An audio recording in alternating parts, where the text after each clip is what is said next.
One day I looked at myself in the mirror and I said, "You're 14 years old and you're gay. What are you going to do with your life?" By that time, I was at Cardinal Hayes High School. There were 3,000 boys there, and no protection anymore. No homeroom where I could be charming and funny with tough kids so they would fight my battles for me, like when I went to small schools. I liked school, but my grades got so bad. Even if I knew the answers to questions, I wouldn't raise my hand because I would be afraid they would laugh at me. They'd even whistle at me in the halls. It was awful. Just awful.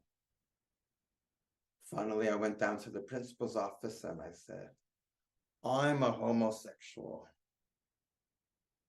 Well, this was a Catholic high school around 1962, and at the age of 15, he just didn't say that.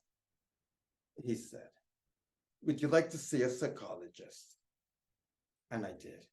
And he said, "I think you're very well adjusted for your age, and I think you should quit school." So I did, but I really didn't want to. I just couldn't take it anymore. You see, when I quit school, what I was doing was trying to figure out who I was and how to be a man.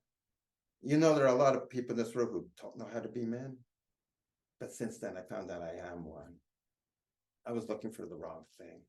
I was trying to learn how to be butch.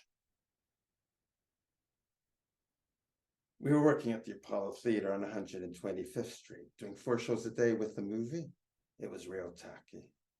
The show was going to go to Chicago.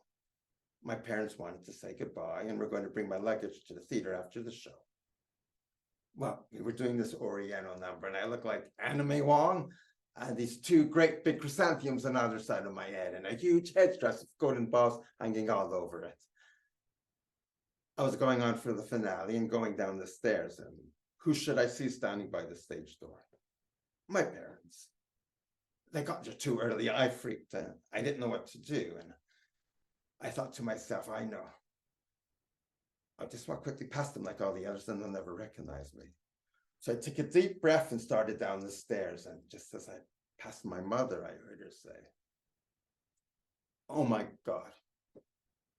Oh, I just died." But what was I going to do? I had to go in for the finale, so I just kept going.